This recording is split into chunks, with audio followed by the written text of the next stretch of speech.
नेपाली कांग्रेसका सांसद गगन कुमार थापाले स्थानीय तहलाई प्रभावकारी बनाउनका लागि केही कानूनमा सुधार गर्नुपर्ने बताउनु भएको छ। प्रतिनिधि सभाको शनिबारको बैठकमा आगामी आर्थिक वर्षको नीति तथा कार्यक्रममाथिको छलफलमा भाग लिँदै थापाले नीति तथा कार्यक्रममा उल्लेख भए जस्तै स्थानीय तहलाई प्रभावकारी बनाउन तत्काल कानूनको सुधार गर्नुपर्ने बताउनु भएको हो। त्यस्तै उहाँले अर्थतन्त्र समस्यामा पर्न थालेको उल्लेख गर्दै व्यापार घाटा लगायतका विषय पनि सरकारले आवश्यक कदम चाल्नुपर्ने उल्लेख गर्नुभयो। उहाँले किसानले मल पाउने समस्या अझै समाधान नभएकाले यसप्रति ध्यान दिन सुझाव दिनुभयो। पेट्रोलियम पदार्थको मूल्य वृद्धिमा परेको चापलाई सम्बोधन गर्न सरकारले उपभोक्तालाई पनि राहत दिनेतर्फ लाग्नुपर्ने थापाको भनाइ छ। त्यस्तै उहाँले सरकारको नीति तथा कार्यक्रममाथि केपी शर्मा ओलीको भनाइ कुण्ठा मात्र भएको बताउनुभयो। कुरा गरेको जस्तै परिवारको पनि छ। प्रत्येक परिवार आजको दिनमा सिङ्गो देशको आम्दानी कति छ खर्च भनेको जस्तै परिवारको पनि आम्दानी बढेको छैन, खर्च बढेको बढेछ। पेट्रोलियम पदार्थको मूल्य वृद्धि हाम्रो आफ्नो नियन्त्रणमा मात्र छैन। प्रति ब्यारल करिब चाहिँ $70 भएको ठाउँमा अहिले $117 पुगेको छ। तर यो भनिरहँदै गर्दा जसरी हामीले भारत सरकारले गरेको हेऱ्यौँ, यो बेलामा यदि पेट्रोलियम पदार्थको मूल्य वृद्धिको चाप जुन आम नागरिकलाई परेको छ, यसमा हामीले कहीँ न कहीँ छुट दिएर, त्यो छुट आयल निगमले पाउने छुट आफ्नो ठाउँमा छ, त्यो आफै घाटामा छ, तर नागरिकले पनि पाउने गरिकन गरेनौँ भने यसले आकर्षणीय जुन मूल्य वृद्धि छ त्यो परिवारले त्याग्न सक्दैन। त्यहाँ राहत उसले प्राप्त गर्ने अवस्था हुनुपर्छ। हामी यत्रो धेरै किसानहरूको देश छ। म सम्माननीय सभाको महोदय मार्फत अहिले सरकारले ध्यान आकर्षण गराउन चाहन्छु। मलको अवस्था नाजुक छ। हामीले मागमै सम्माननीय प्रधानमन्त्रीलाई पनि भेटेर ध्यान आकर्षण गराएको, सम्बन्धित मन्त्रालयलाई पनि भनेको, यो मलको कुरा तलमाथि हुन साथै यसले जुन खालको हाम्रो उत्पादकतामा असर गर्छ त्यसले धेरै ठुलो परिवारलाई फेरि अहिले भने जस्तै फेरि त्यसले महँगी बढाउने हो। करिब घन्टौँको एउटा लामो गन्थन प्रस्तुत भइसके पछाडि मलाई केही साथीहरूले भन्नुभयो यो गन्थनमा व्यक्त भएको प्रत्येक कुराको उत्तर दिनुपर्छ। मैले साथीहरूलाई भने प्रश्नको उत्तर हुन्छ, विचारमा टिप्पणी हुन्छ, प्रतिक्रियामा सहमति व्यक्त हुन्छ, असहमति व्यक्त हुन सक्छ, तर कुण्ठामा त्यस्तो केही पनि हुँदैन। कुण्ठामा केवल सहानुभूति मात्र प्रकट हुन्छ। त्यसैले यो बेलामा साथीहरूले भन्नुभयो घन्टौँ बसेर बोल्ने, मैले भने यतिखेर रन्थनिएको बेलामा बसेर उठेर सुतेर जसरी बोल्न दिए पनि हुन्छ, पलटी कसेर बोले पनि हुन्छ, एक खुट्टामा टेकेर बोले पनि हुन्छ। अहिले हामीले सुनिदिनुपर्छ। कहाँ बोल्ने, कहिले बोल्ने भन्ने बोल्नेले हेक्का राख्ने कुरा हो। हामीले केवल विचारा भन्न सक्छौँ, यति मात्रै हो।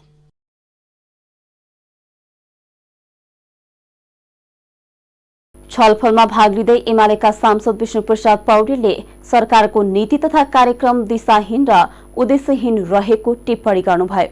उहाँले नीति तथा कार्यक्रम आर्थिक संकटलाई समाधान गर्न कुनै मार्ग प्रशस्त गर्नेतर्फ केन्द्रित नभएको आरोप लगाउनुभयो। सरकारले अर्थतन्त्रमा ध्यान दिएको छैन भनेर भ्रम छरेको उहाँको भनाइ छ। सभामुख महोदय, प्रस्तुत नीति तथा कार्यक्रमका सम्बन्धमा नेकपा एमालेका संसदीय दलका नेता माननीय केपी शर्मा ओलीज्यूले व्यक्त गर्नुभएका विचारहरूलाई दृढतापूर्वक समर्थन गर्दै आफ्नो विचार अघि प्रस्तुत गर्ने अनुमति चाहन्छु।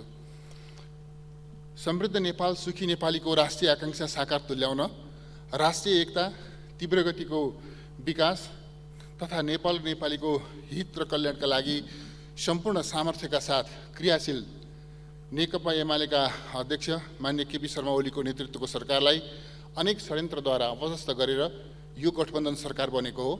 यस गठबन्धनले राष्ट्रिय जीवनका समग्र पक्षमा युगान्तकारी परिवर्तन गर्नका लागि प्रारम्भ गरिएका विकास प्रयासहरू र नेपालले आर्जन गरेको अन्तर्राष्ट्रिय सम्मानमा भयानक क्षति पुर्याएको छ। गठबन्धनको षड्यन्त्रले गर्दा फेरि एकपटक मुलुक र जनतामाथि गम्भीर धोका भएको छ। सम्मानित सदन समक्ष प्रस्तुत गरिएको नीति तथा कार्यक्रममा पनि धोका र षड्यन्त्रका प्रतिबिम्बहरू देखिन्छन्। यो नीति तथा कार्यक्रम गठबन्धन सरकार जस्तै दिशाहीन, उद्देश्यहीन, गन्तव्यहीन छ। इतिहासकै सबभन्दा कमजोर, मुलुकको समस्या नचिनेको, समाधान दिन नसक्ने, खोक्रो र सारहीन छ। यसबाट सम्मानित सदनको समय बर्बाद गर्ने बाहेक अन्य कुनै उपलब्धि हुन सक्दैन। सभामुख महोदय, सङ्कटोन्मुख अर्थतन्त्र मुलुकको यति बेलाको सबैभन्दा ठुलो समस्या हो, चुनौती हो। तर यो नीति तथा कार्यक्रम मुलुकको आर्थिक सङ्कटका प्रति बेखबर छ। मुलुकमा विद्यमान आर्थिक सङ्कट समाधान गर्ने तत्परता र इच्छा शक्तिका साथ नीति तथा कार्यक्रम प्रस्तुत हुनुपर्ने थियो।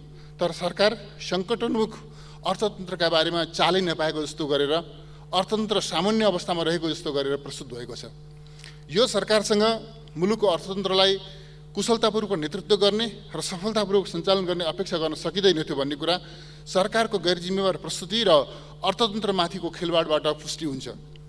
छिमेकी र अन्य मित्र राष्ट्रहरू तथा अन्तर्राष्ट्रिय समुदायसँग नेपालको हित अनुकूल आर्थिक सम्बन्ध विस्तार गर्न सरकारसँग कुनै नीति तथा कार्यक्रम छैन। अर्थतन्त्रलाई आत्मनिर्भर र प्रतिस्पर्धी कसरी बनाउने, आर्थिक वृद्धि दर कसरी उच्च बनाउने कुनै योजना छैन। यसले आर्थिक वृद्धिका स्रोतहरू र मुख्य क्षेत्रहरूलाई पहिचान गर्न सकेको छैन। रियल सेक्टरमा उत्पादन र उत्पादकत्व कसरी बढाउने, प्रतिस्पर्धी कसरी बनाउने, दिगो कसरी बनाउने नीति तथा कार्यक्रमले प्रस्ताव गर्न सकेको छैन। औद्योगिक क्षेत्रका समस्या, अवसर र कार्यान्वयनका रणनीतिहरू पहिचान नै गर्न सकेको छैन भने समाधानका कार्ययोजना ल्याउन सक्ने कुरै भएन। मेक इन नेपाल र मेड इन नेपाललाई गोलमटोल गरेर प्रस्तुत गरिएको छ। सरकारले यी अवधारणाहरू बुझ्नै सकेको छैन। इनपुट स्वदेशमै हुनुपर्ने, इनपुट आयात गर्नुपर्ने, स्वदेशी उत्पादन आन्तरिक उपभोगका लागि वा निर्यात प्रयोजनका लागि केमा कति भ्यालु एड गरेर गर्ने हाम्रो प्राथमिकता के हो? यसमा सरकार अल्मलिएको छ। सरकारले निजी क्षेत्रलाई हतोत्साहित बनाएको छ, त्रासमा राखेको छ, लगानी निरुत्साहित भएको छ, निजी क्षेत्रलाई आर्थिक। उहाँले मौद्रिक र वित्तीय नीतिबीच तालमेल नभएको नियामक निकायमाथि हस्तक्षेप गरेको आरोप समेत लगाउनुभयो। उहाँले बुढी गण्डकी जलविद्युत आयोजना स्वदेशी लगानीमा निर्माण गर्ने विषयलाई हावादारी भएको टिप्पणी गर्नुभयो।